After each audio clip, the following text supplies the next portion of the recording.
In the context of the Philippines, the social issue chosen by a group, extrajudicial killings, specifically with the war on drugs, is one that continues to affect the lives of many, especially the victims and those affiliated with them. We dissected the issue and delved into it, given the Enriched Thessalian Reflection Framework, or ELRF. We considered 3 steps, specifically see, judge, and act, in order to first be conscious of the problem. After this, we critically reflect and analyze the problem to pave the way for act, or when we concretize and commit to an action that can help solve or reduce the problem. Beginning with C, when looking at the problem, the following are some of the things that we noticed.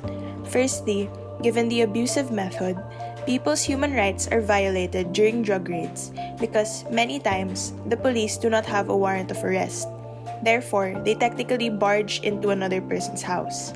In line with this, it gives those with authority a chance to abuse their power, especially towards the marginalized and oppressed. Next, families are left to mourn and with no closure due to the fact that there is no due process, meaning that they are murdered with no notice and have no chance to comment on the action. Given this, those affiliated with drugs are not given the chance to improve or better themselves, as their lives are taken away in just an instant. Lastly, drug raid modus operandi is faulty and can be further improved. Under judge, 3 Bible verses seem to stand out. The first 2 are from the 10 Commandments, specifically the 5th and 8th. The 5th commandment, written in Exodus chapter 20 verse 13 says, "Thou shalt not kill." Evidently, this is violated because of the implemented method of killing. On the other hand, the 8th commandment in Exodus chapter 20 verse 16 says, "Thou shalt not bear false witness against your neighbor."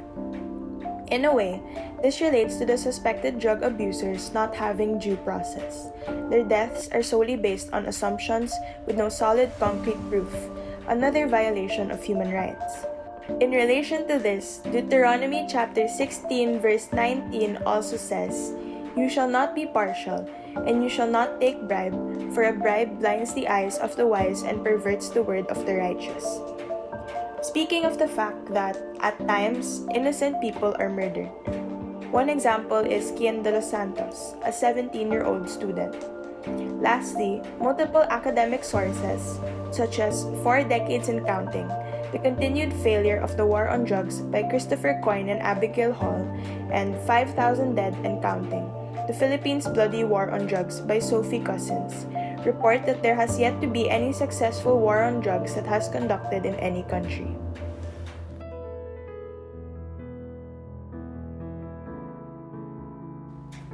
To address the issue, our group conceptualized 7 ways.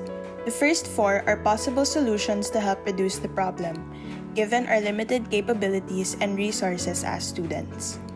Firstly, with the prominence of the internet and social media, we can start by being active and advocating for the victims' human rights on various social media platforms. Working hand in hand with this, we can also educate people of their basic human rights.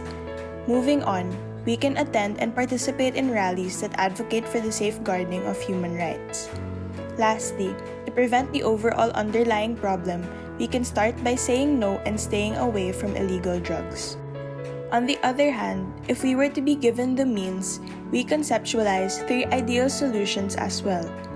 Firstly, we can start by viewing drug users as patients needing treatment, rather than criminals deserving punishments. With this, we can send them to rehabilitation centers where they can start improving their lives, rather than shutting down any possibility of a brighter future. Secondly, given the current situation, we can also provide financial aid for the families affected. For example, if the person that was murdered was the breadwinner of the family. Lastly, we can allow for proper due process of the law so that the follow-up actions of being caught with illegal drugs are justified.